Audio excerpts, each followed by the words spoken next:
And as CPS continues with its third week of online classes, we are checking in to see when the school could move to hybrid learning. We are joined this morning by Superintendent Dr. Peter Stiepelman. Thank you so much for being on with us today. Good morning. As we've seen lower case numbers in Columbia, we also saw the CPS case rate metric dip down below 50. We were just talking about that, which is one of that signals that supports switching to hybrid learning.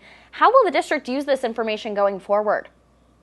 Yeah, that's a really good question, and I'm glad that our community is paying attention to the tool that we established that the Board of Education approved. And so, yeah, we're at 49.6. That is right below 50, and that's a good sign, considering about a week ago we were up in the 80s. And so we're constantly monitoring that. The Board of Education has a work session tomorrow.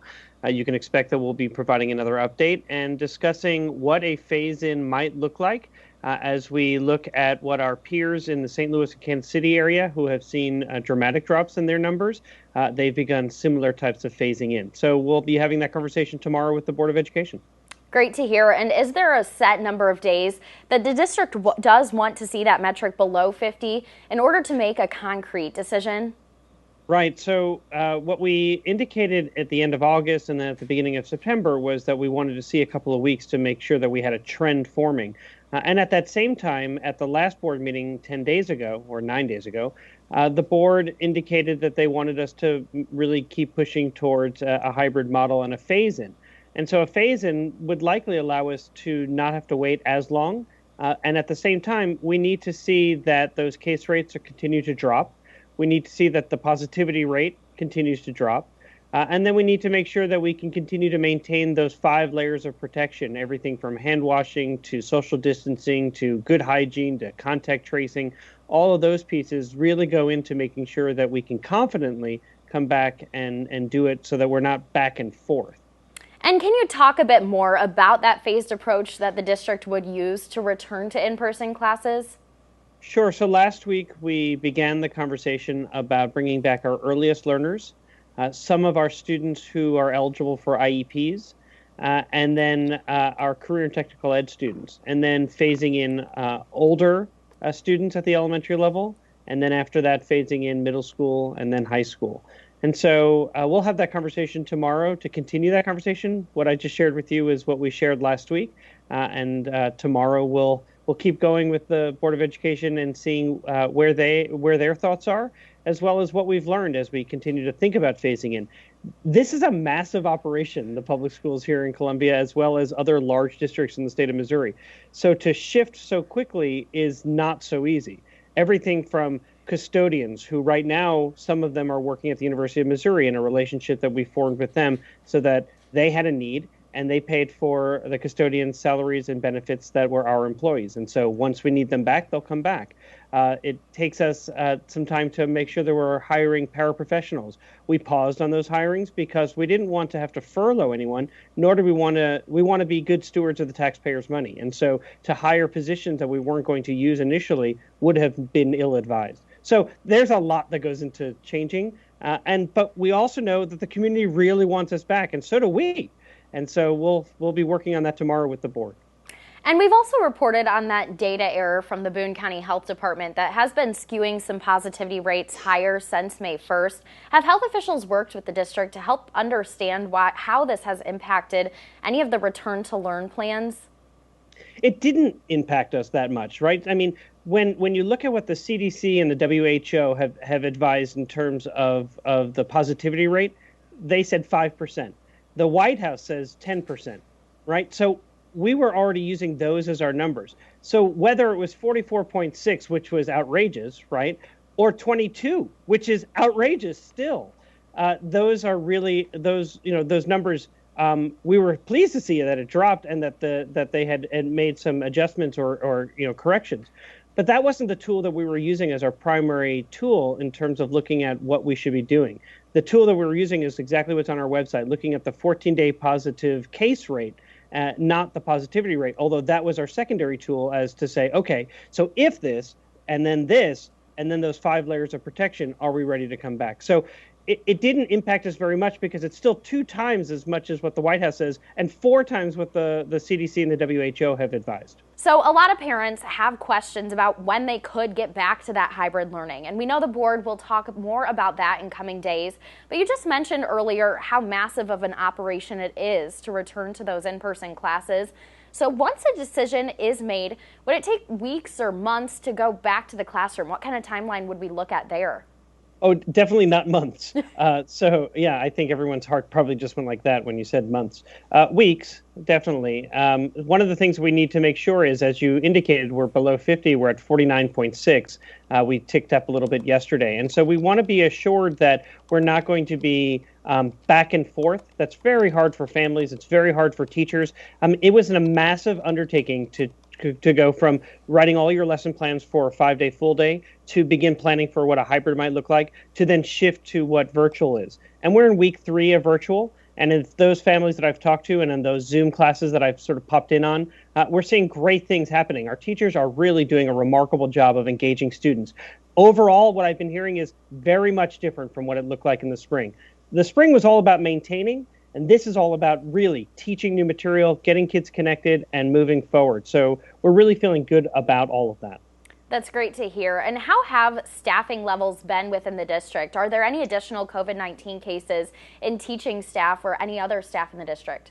I'm really glad you asked that question because one of the things that we're looking at. So last week I spent a little bit of time with this group called ECHO, and what it is, it's made up of infectious disease specialists, pediatric infectious disease specialists, as well as pediatricians, as well as nurses from around the state.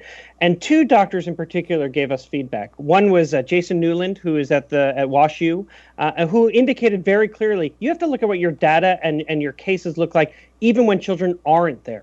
And then Christelle Ibudo really made it very clear, like consistent, small, stable groups are essential. And so that's why a hybrid makes sense. So when you ask about staffing, what does it look like even before children have been in the building?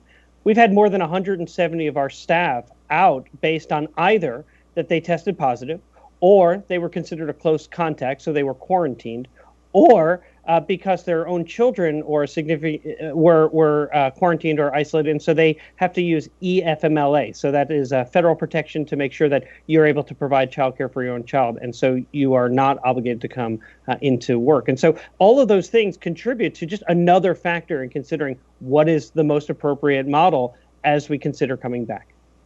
Understandable. And on a kind of different topic this morning, have there been any decisions made about renaming Wayne Sells Field at Rockbridge High School? I know after the discussion over Sells' Facebook post critical of NFL players kneeling during the national anthem. Yeah, so that is that's a shift. So yes, tomorrow the board will have a public conversation about that. They had a private conversation in closed session with their legal counsel on Friday of last week, just to better understand what our policies say, what have our contracts look like, what did that look like from a legal perspective. So the council can only provide advice in closed session. So they're going to have a public conversation that really starts to move towards what do they expect or want to do as they move forward. So they had a really productive conversation, and tomorrow they'll take up that conversation publicly. Have there been any additional COVID-19 cases on the Battle Spartans football team? And how's the district moving forward with sports after that positive case? So one of the things I think is important to note is that anytime an individual tests positive, you can expect that they will have an impact or infect up to 2.5 people. So Dr. Ibudo, who's a pediatric infectious disease specialist through the university system, shared with us recently just the way that COVID spreads. And so you might expect, based on the fact that we have rising cases in our community, now maybe somewhat stabilizing, but still we're considered a hotspot for the state of Missouri, and Missouri is a hotspot for the nation. And so we're seeing cases, absolutely. We've seen it on our soccer team. We've seen it on our football team. And as we talk to other superintendents here in Boone County and as well as around the state, they're also seeing it. So we work very closely with the health department to make sure that we are following protocols, all the mitigation strategies, to make sure that we're not seeing a greater outbreak. But you can expect that you're going to have cases. So we've not seen an increase in those cases with Battle. They'll continue to monitor. They're on a bye this week, and so it is our hope that they'll be back in action as appropriate. And how have in-person special education classes been going so far this year? Yeah, so we have about 200 students right now who are in person because of their exceptionality, their disability would have made it almost impossible to do any type of virtual learning. And so those are going very well, and that's encouraging. Tomorrow, the Board of Education will hear additional information about how we might be able to increase the number of students who are eligible for an individual education plan, an IEP, and for us to be able to try to meet their needs in a face-to-face model as appropriate. That's great to hear. And now, what have conversations with iBoss, that connectivity vendor, been like since the start of the school year? We know it got off to a bit of a rough start. Has the vendor agreed to not make any more updates without warning for you guys?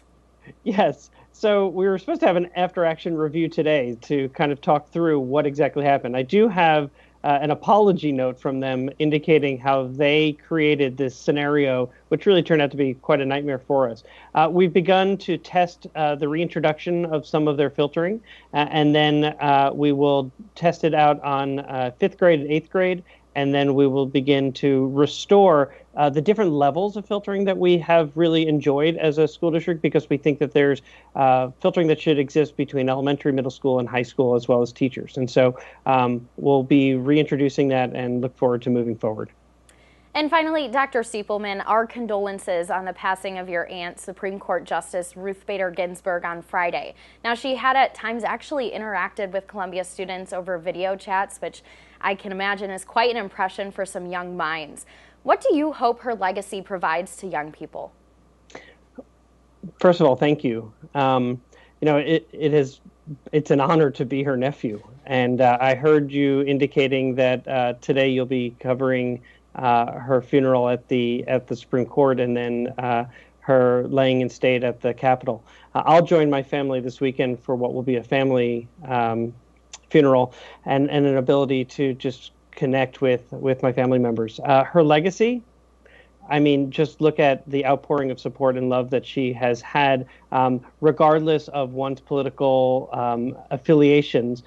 Everyone can acknowledge and respect what she's meant for gender equality, for gender rights, particularly for women's rights as well.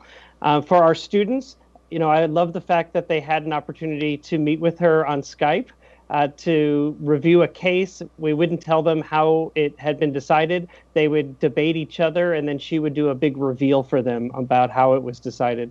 And then when our students went to Washington, D.C., she would invite them to come to chambers, or she would do questions and answers with them at the court. She even met with one of my former Derby Ridge students from third grade who had an internship in D.C., and so she went and had tea with her.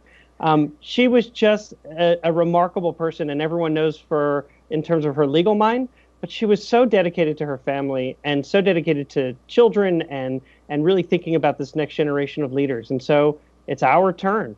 It's our turn to carry that message of equality and hope and justice. And so, thank you for asking, and thank you for your condolences. Thank you so much for sharing those memories with us, Dr. Siepelman. Those are incredible. And thank you again for being with us this morning. Thank you. Take care.